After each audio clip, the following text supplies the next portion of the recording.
Afdeling C, Taal en Konteks, 20 punte. Hier volg die vrae. Ons begin met vraag 11. Wat beteken hierdie idiomatiese uitdrukking? Wat beteken hierdie idiomatiese uitdrukking? Verduidelik wat hierdie prentjie beteken. Ek verwys na die prent. Dit reën katte en honde. Dit reën katte en honde. Vraag 12. Skryf die volgende sinne in die ontkennende vorm.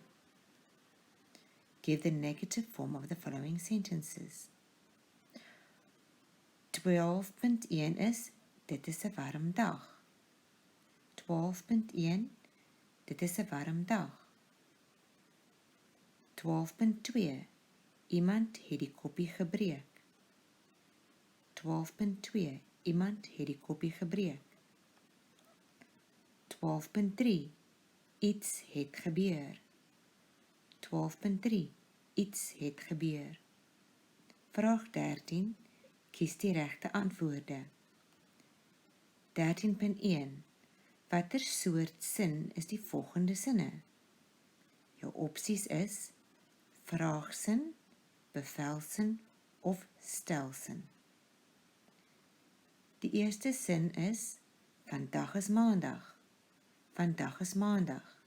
Is dit 'n vraagsin, 'n bevelsin of 'n stelsin? Die volgende sin is, eet jou kos.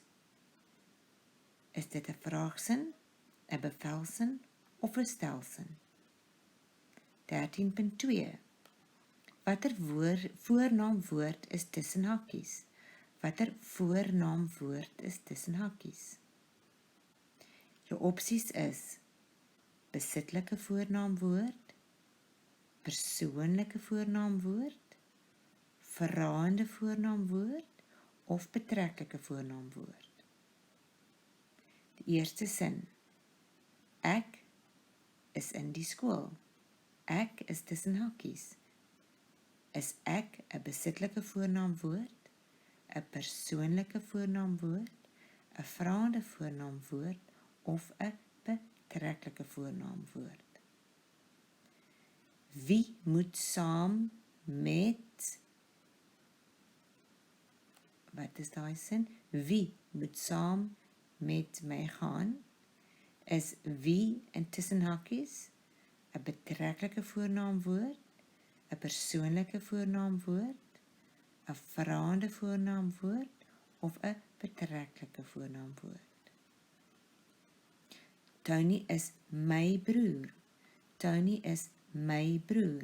My is tussen hakies.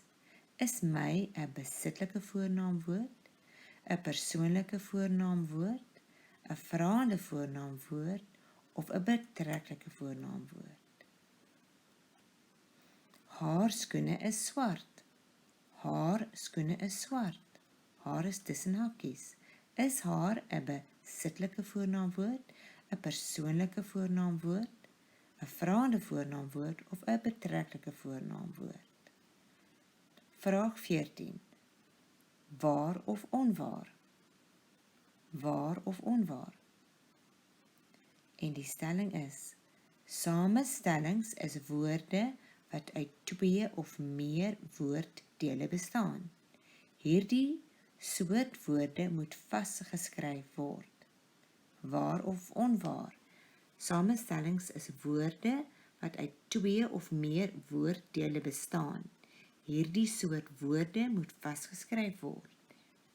Is dit waar of onwaar? Vraag 15.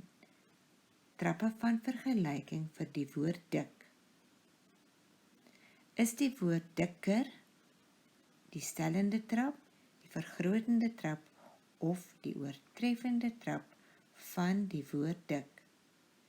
Is dikker die stellende trap, die vergrotende trap of die oortreffende trap van die woord dik?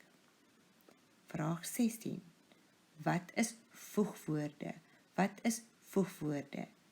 Jou opsies is voegwoorde voegwoorde wat twee sinne verbind? Of is voegwoorde woorde wat saam 'n nuwe woord maak? Of is voegwoorde woorde wat van 'n ander taal afkom? Vraag 17. Kies die regte woord om die twee sinne te verbind. Kies die regte woord om die twee sinne te verbind. Die sinne is soos volg. Sin 1. Ek gaan dokter toe, is dit maar, want of omdat ek nie lekker voel nie. Ek gaan dokter toe, is dit maar, want of omdat ek nie lekker voel nie. Sin 2. Natie is gelukkig, maar, want, omdat sy verjaar. Natie is gelukkig, is dit maar, want of omdat sy verjaar vandag. Sin 3. Tandile wil gaan swem, maar, want of omdat sy het haar swembroek by die huis vergeet. Tandile wil gaan swem, maar, want of omdat sy het haar swembroek by die huis vergeet. Kies die regte woord om die twee sinne te verbind. Gebruik om en te, bekend as die infinitief, en verbind die volgende twee sinne. So gebruik om en te, dit is nou die infinitief, en verbind die volgende twee sinne. Die eerste sin is, hy gaan badkamer toe. Die tweede sin is, hy borsel sy tande. Gebruik om te om hy gaan badkamer toe en hy borsel sy tande te verbind. Dis die einde van afdeling C. Die totaal vir afdeling C is 20 punte. Dit is die einde van die vraestel.